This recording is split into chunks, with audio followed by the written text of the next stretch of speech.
आपने कभी सोचा है कि भगवान गणेश जी का असली सिर कहाँ है? क्या सचमुच आज भी वो सिर इस धरती पर किसी रहस्यमयी जगह में सुरक्षित रखा गया है?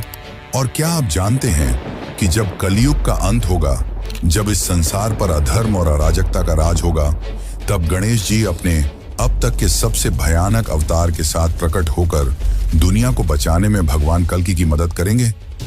हम सभी ने बचपन से गणेश जी को विघ्नहर्ता, मंगलकर्ता और सुखदाता के रूप में देखा और पूजा है, लेकिन क्या यही उनका पूरा स्वरूप है? क्या गणेश जी के ऐसे भी रहस्य और रूप हैं जिनके बारे में आमतौर पर किसी को पता ही नहीं? क्यों गणेश चतुर्थी की रात चांद को देखने से मना किया जाता है? क्यों उनकी पूजा में तुलसी का प्रयोग वर्जित है? और आखिर ऐसा क्या है उनके विवाह की कहानी में कि उन्हें न सिर्फ रिद्धि और सिद्धि से विवाह करना पड़ा, बल्कि बंगाल में आज भी केले के पेड़ से उनकी शादी कराई जाती है?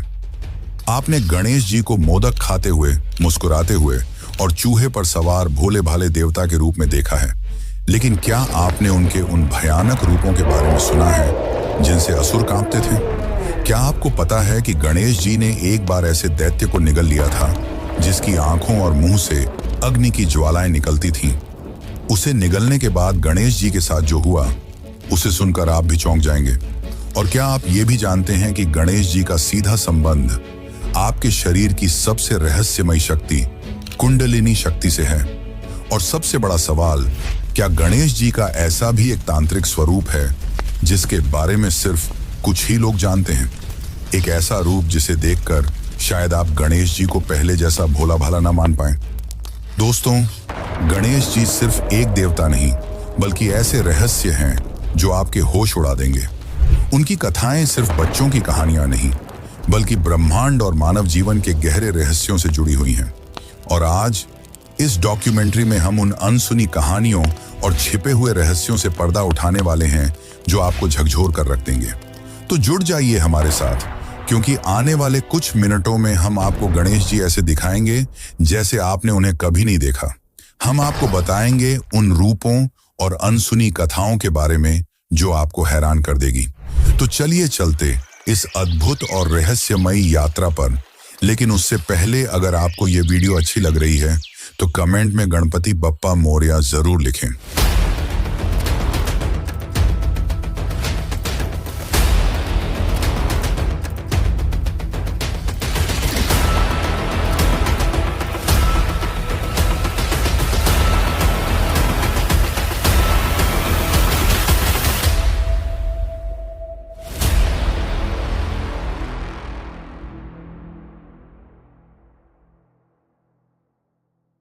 समय की धारा हमेशा आगे बढ़ती रहती है, लेकिन हमारे शास्त्रों ने पहले ही इस प्रवाह का अंत और उसकी भयानक तस्वीर हमारे सामने रख दी थी।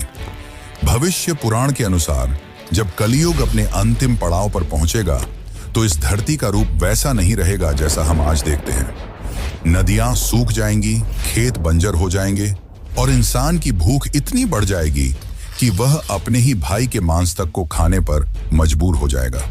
समाज में छल और धोखा आम बात होगी। सगे संबंधी एक दूसरे के विरुद्ध खड़े होंगे और माता पिता का सम्मान करने के बजाय लोग उन्हें बोझ समझेंगे। धर्म और सत्य की बात करने वाले उपहास का पात्र बनेंगे और अधर्म का परचम हर ओर लहराएगा।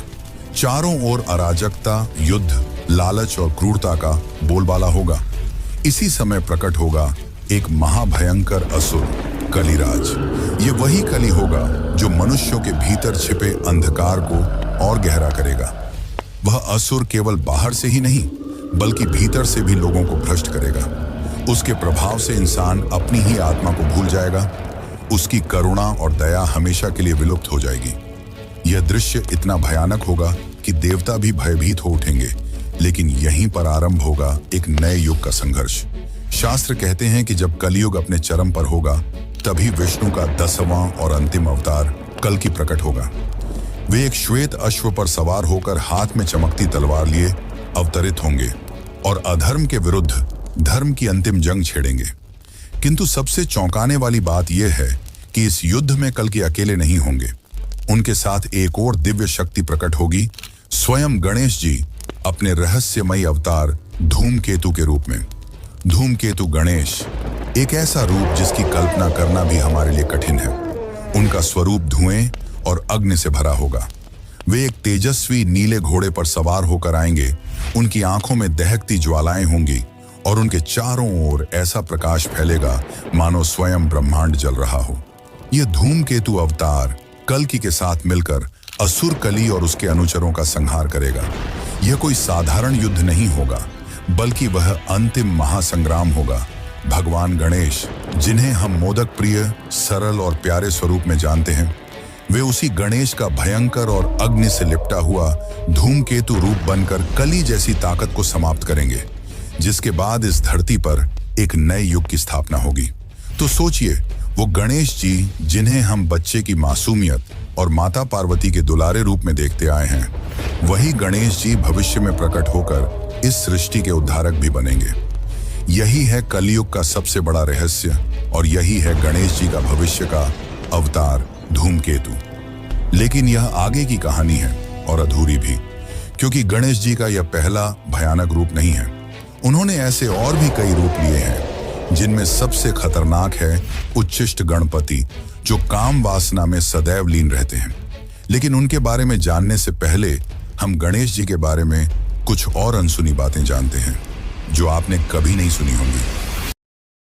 गणेश जी को हम प्रायः चूहे पर सवार, भोले भाले, मोदक प्रेमी और सरल हृदय देवता के रूप में देखते हैं। लेकिन हमारे शास्त्रों और पुराणों में उनका एक और स्वरूप है, वीर योद्धा।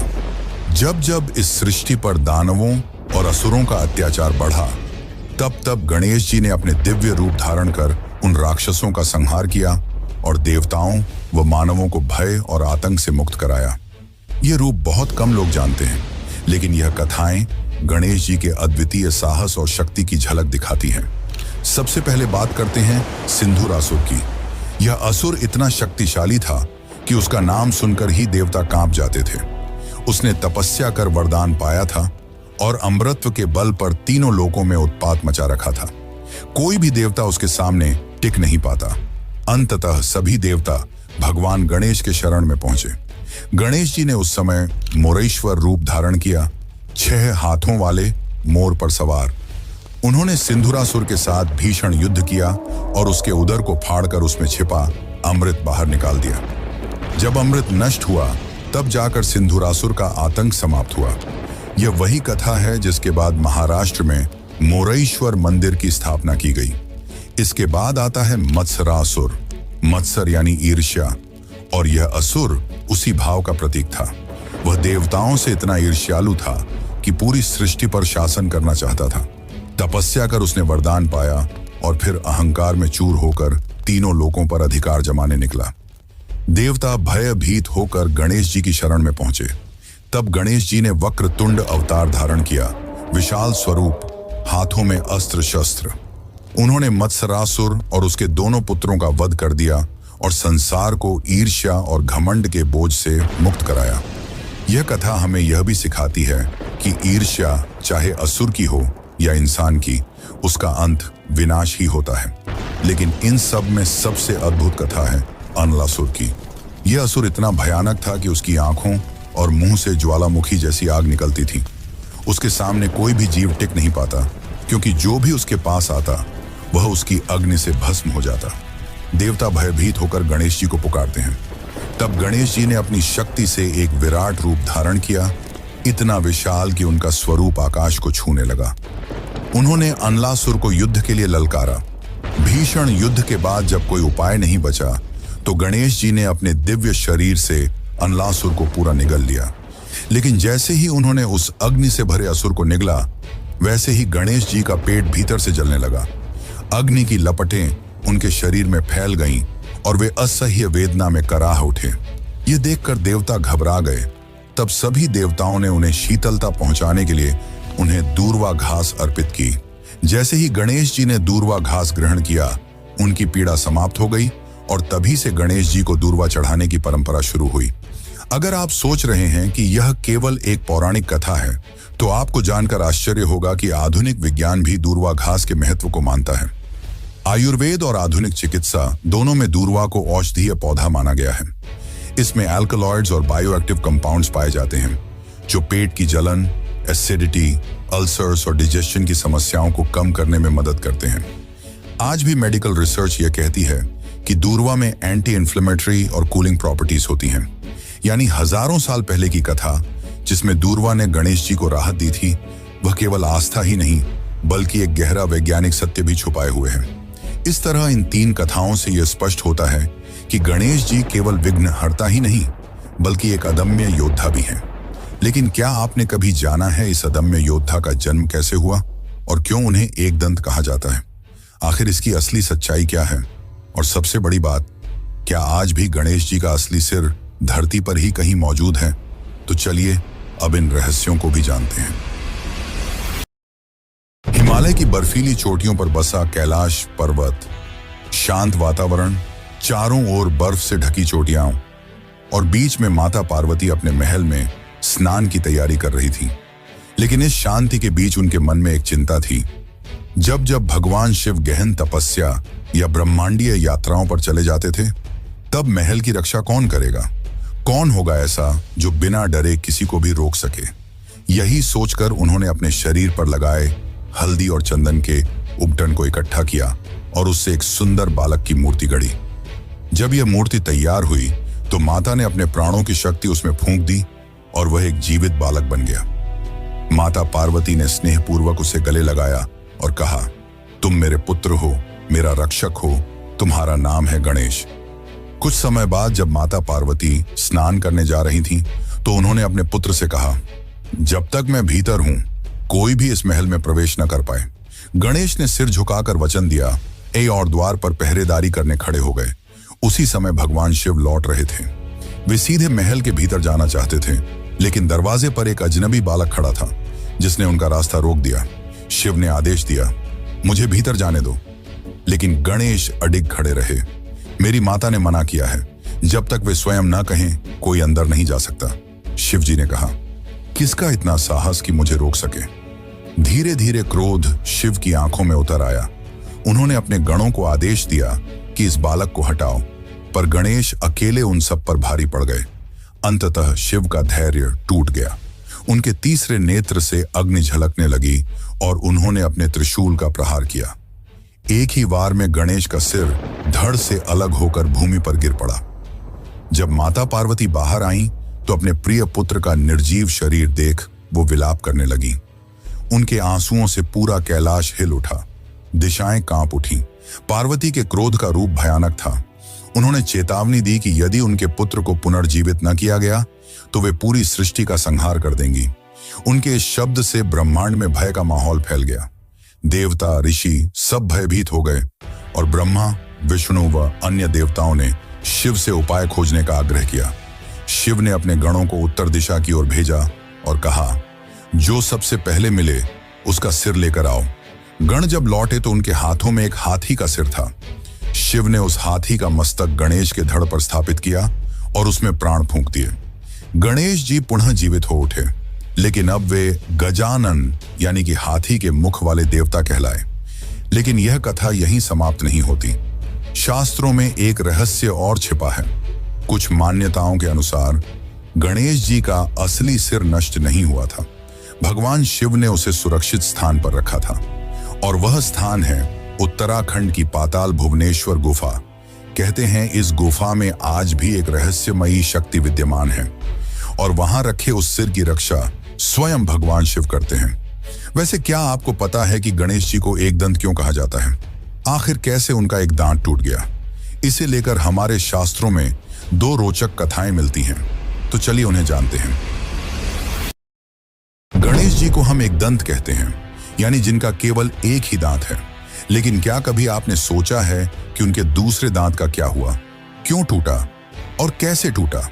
यह कोई साधारण घटना नहीं थी, बल्कि इसके पीछे छिपी हैं 2 अद्भुत कथाएं। पहली कथा के अनुसार एक बार भगवान परशुराम, जो स्वयं भगवान विष्णु के 6ठे अवतार माने जाते हैं, कैलाश पर्वत पर भगवान शिव से मिलने पहुंचे। उस समय शिव ध्यान में लीन थे और उनके महल के द्वार पर पहरेदारी कर रहे थे स्वयं गणेश जी। जब परशुराम ने भीतर जाने की इच्छा जताई तो गणेश जी ने उन्हें रोक दिया। वे बोले, मेरे पिता अभी ध्यान में हैं, किसी को भी उनसे मिलने की अनुमति नहीं है। यह सुनकर परशुराम का क्रोध उमड़ पड़ा और उन्होंने अपने फर से परशु को उठा लिया। यह वही फरसा था जो उन्हें स्वयं भगवान शिव से वरदान में मिला था। परशुराम ने उस फरसे से उन पर वार किया। गणेश जी ने अपने पिता के अस्त्र का मान रखने के लिए वह वार अपने दांतों पर ले लिया। वार इतना प्रचंड था कि उनका एक दांत टूटकर गिर पड़ा। इस घटना के बाद से ही वे एक दंत कहलाने लगे। लेकिन टूटा हुआ दांत केवल युद्ध की निशानी नहीं बल्कि ज्ञान का प्रतीक भी है। यही हमें बताती है दूसरी कथा, महाभारत लेखन की। महर्षि वेद व्यास जब महाभारत की रचना कर रहे थे तो उन्हें एक ऐसे लेखक की आवश्यकता थी जो निरंतर बिना रुके लिख सके। इसके लिए उन्होंने गणेश जी का स्मरण किया। गणेश जी सहमत हुए, लेकिन गणेश जी ने एक शर्त रखी कि वे बिना रुके कथा लिखेंगे। कथा लेखन प्रारंभ हुआ। व्यास बोलते गए, गणेश लिखते गए। उनकी कलम मोर के पंख से बनी थी और लगातार लिखने की वजह से वह बार बार टूट रही थी, जिससे परेशान होकर गणेश जी ने अपना एक दांत तोड़ लिया और उसी को ही कलम बना लिया और उसी से उन्होंने संपूर्ण महाभारत लिख डाली। वह ग्रंथ जिसे पंचम वेद कहा जाता है और जो लाखों श्लोकों में संपूर्ण मानवता का दर्पण है। वैसे क्या आपको पता है कि गणेश जी ने आजीवन ब्रह्मचर्य रहने का निश्चय किया था, लेकिन फिर ऐसा क्या हुआ कि उन्हें रिद्धि और सिद्धि से विवाह करना पड़ा? तो चलिए जानते हैं इस रहस्य को। लेकिन उससे पहले अगर आपको वीडियो अच्छी लग रही है तो इसे एक लाइक जरूर करें। कहा जाता है कि एक बार गणेश जी गंगा तट पर गहन तपस्या में लीन थे। उसी समय वहां से तुलसी देवी गुजरी। जब उनकी नजर गणेश जी के तेजस्वी और मनोहर रूप पर पड़ी तो वे उन पर मोहित हो गईं और उन्होंने गणेश जी के सामने विवाह का प्रस्ताव रख दिया। तब गणेश जी ने शांत स्वर में उत्तर दिया, मैं एक ब्रह्मचारी हूं। मेरा जीवन तप और साधना के लिए समर्पित है। विवाह का बंधन मेरे लिए नहीं। यह बात तुलसी देवी को सहन नहीं हुई और उन्होंने क्रोध में आकर गणेश जी को श्राप दे दिया, तुम्हारा विवाह अवश्य होगा और वह भी 2-2 बार होगा। श्राप सुनते ही गणेश जी भी क्रोधित हो उठे। उन्होंने तुलसी देवी को प्रतिश्राप दिया, तुम सदा एक पौधे के रूप में पृथ्वी पर रहोगी और मेरी पूजा में कभी स्वीकार नहीं की जाओगी। तभी से गणेश पूजा में तुलसी का प्रयोग वर्जित है। लेकिन तुलसी के श्राप को भी सत्य होना था।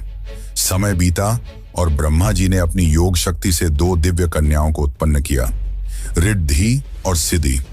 रिद्धि समृद्धि की देवी मानी जाती है और सिद्धि बुद्धिमत्ता की। ब्रह्मा जी ने गणेश जी को उनका गुरु बनाया। दोनों बहनें गणेश जी से शिक्षा पाने लगीं। धीरे धीरे समय बदला और नियति ने वही करवाया जो तुलसी के श्राप में कहा गया था। रिद्धि और सिद्धि का विवाह स्वयं गणेश जी से हो गया। इस पावन विवाह से गणेश जी को 2 पुत्र हुए, शुभ और लाभ। तभी से घरों में अक्सर यह कहा जाता है कि जहां गणेश होंगे वहां शुभ और लाभ स्वतः ही उपस्थित होंगे। लेकिन विवाह की कथाएं यहीं समाप्त नहीं होती। भारत के पूर्वी भाग, विशेषकर बंगाल में एक अलग परंपरा है। वहां मान्यता है कि गणेश जी का विवाह एक बार केले के पेड़ से भी हुआ था। कथा के अनुसार एक दिन माता पार्वती बहुत अधिक भोजन करने लगी। यह देख गणेश जी ने आश्चर्य से पूछा, माँ, आप इतना अधिक क्यों खा रही हैं? पार्वती ने मुस्कुराकर उत्तर दिया, मुझे डर है कि कहीं तुम्हारी पत्नी मुझे पर्याप्त भोजन न दे पाए। यह सुनकर गणेश जी तुरंत बाहर गए, एक केले का पेड़ काट कर ले आए और माता से बोले, यह है आपकी बहू, यह आपको कभी भूखा नहीं रखेगी। तभी से बंगाल में दुर्गा पूजा के समय केले के पेड़ को साड़ी पहनाकर उसे गणेश जी की पत्नी के रूप में उनके बगल में स्थापित किया जाता है। लेकिन क्या आपने कभी सोचा है कि गणेश जी को विघ्नहर्ता और विघ्नकर्ता क्यों कहा जाता है और क्यों सबसे पहली पूजा गणेश जी की ही की जाती है? तो चलिए अब जानते हैं इसके पीछे की असली सच्चाई। गणेश जी को हम विघ्नहर्ता कहते हैं, हर बाधा को दूर करने वाले। यही कारण है कि जब भी कोई नया काम शुरू होता है, कोई शुभ अवसर आता है या कोई पूजा अर्चना होती है तो सबसे पहले उनका आह्वान किया जाता है। शास्त्रों में स्पष्ट लिखा है कि बिना गणेश वंदना के कोई भी कार्य सफल नहीं होता। लेकिन इसके पीछे सिर्फ परंपरा नहीं बल्कि एक गहरा रहस्य छिपा है। एक बार की बात है, सभी देवता यह विवाद करने लगे कि कौन सबसे श्रेष्ठ है और किसकी पूजा सबसे पहले की जानी चाहिए। इस विवाद का निपटारा करने के लिए एक प्रतियोगिता रखी गई। जो सबसे पहले पूरी पृथ्वी का चक्कर लगाकर वापस आएगा वही प्रथम पूज्य कहलाएगा। कार्तिकेय अपने तेज वाहन मोर पर सवार होकर तुरंत निकल पड़े, लेकिन गणेश जी, जिनका वाहन एक साधारण चूहा था, वे मुस्कुराए और माता पिता शिव पार्वती की परिक्रमा कर बोले, मेरे लिए आप ही संसार हैं। उनकी बुद्धिमानी और भक्ति देखकर देवताओं ने स्वीकार किया कि गणेश जी ही प्रथम पूज्य हैं। तभी से हर पूजा की शुरुआत उन्हीं के नाम से होती है। पर गणेश जी का स्वरूप केवल विघ्नहर्ता तक सीमित नहीं है, वे उतने ही विघ्नकर्ता भी हैं। जब हम धर्म और सद्गुणों की राह पर होते हैं तो वे हमारे सारे अवरोध मिटा देते हैं और हमारी यात्रा सरल बना देते हैं। लेकिन जब हम गलत राह पर चलते हैं, जब हमारे कदम पाप, छल या अन्याय की ओर बढ़ने लगते हैं, तब वही गणेश हमारे मार्ग में विघ्न खड़े कर देते हैं। वे रुकावटें, जिन्हें हम अक्सर बदकिस्मती समझ बैठते हैं, दरअसल उनके संकेत होते हैं कि हम गलत रास्ते पर हैं। सोचिए, अगर हमें कभी कोई कठिनाई ही न मिले, अगर हर राह इतनी आसान हो कि हम चाहे जैसे भी जिएं, तो शायद हम गलतियों से कभी ना रुकें। गणेश जी का विघ्नकर्ता रूप हमें रुकने पर मजबूर करता है, सोचने का अवसर देता है और सही दिशा की ओर मोड़ देता है। यही कारण है कि उनकी पूजा सबसे पहले होती है, क्योंकि वे ही तय करते हैं कि आगे बढ़ने वाला मार्ग शुभ है या अशुभ। तो मित्रों, जब अगली बार आपके जीवन में अचानक कोई रुकावट आए, तो उसे सिर्फ बदकिस्मती मत समझना। हो सकता है वो गणेश जी का आशीर्वाद हो, जो आपको गलत दिशा से हटाकर सही राह दिखा रहा हो। यही गणेश जी का असली वरदान है। वे हमारे विघ्न भी हैं और हमारे उद्धारक भी। लेकिन क्या आपको पता है कि गणेश जी ने एक ऐसा रूप भी लिया था जो सदा काम वासना और स्त्री संबंध में लीन रहते थे? लेकिन आखिर ऐसा क्यों? गणेश जी को हम सब ने हमेशा विघ्नहर्ता, बुद्धि और समृद्धि के देवता के रूप में जाना है। लेकिन क्या आप जानते हैं कि गणेश जी का एक ऐसा रूप भी है जिसे देखकर कई लोग चौंक जाते हैं? वह रूप है उच्छिष्ट गणपति। यह स्वरूप साधारण पूजन का हिस्सा नहीं है, बल्कि तंत्र, अघोर और गुप्त साधनाओं से जुड़ा हुआ है। कथाओं में वर्णन है कि उच्छिष्ट गणपति को ऐसा स्वरूप माना गया है जिसमें वे सदैव काम वासना और स्त्री संबंध में लीन रहते हैं। उनकी मूर्तियां अक्सर उन्हें एक स्त्री के साथ गहन आलिंगन में दिखाती हैं। सवाल उठता है, आखिर वह गणेश, जो विवेक और संयम के देवता माने जाते हैं, उन्होंने ऐसा रूप क्यों धारण किया? तांत्रिक मान्यताओं के अनुसार इसका रहस्य और भी गहरा है। यहाँ यह रूप भोग और मोक्ष के मिलन का प्रतीक है। तो सोच कर देखिए, जिस गणेश को हम मासूम, मोदक प्रिय और बाल स्वरूप में देखते हैं, उनका यह भयावह तांत्रिक और रहस्यमयी रूप कहीं ना कहीं इंसान की आकांक्षा, कामना और मोक्ष की पूरी यात्रा का रहस्य समेटे हुए हैं। लेकिन यह तो बस शुरुआत है। उच्छिष्ट गणपति के असली रहस्य, उनकी तांत्रिक कथाएं और उनका वह अघोरी स्वरूप जो अब तक छुपा रहा है, हम आपके सामने लाएंगे अगली डॉक्यूमेंट्री में। तो तैयार रहिए, क्योंकि अगली बार गणेश जी का यह रूप आपको ऐसे सवालों से टकराएगा जिनके जवाब शायद आपके विश्वास की बुनियाद को भी हिला दें।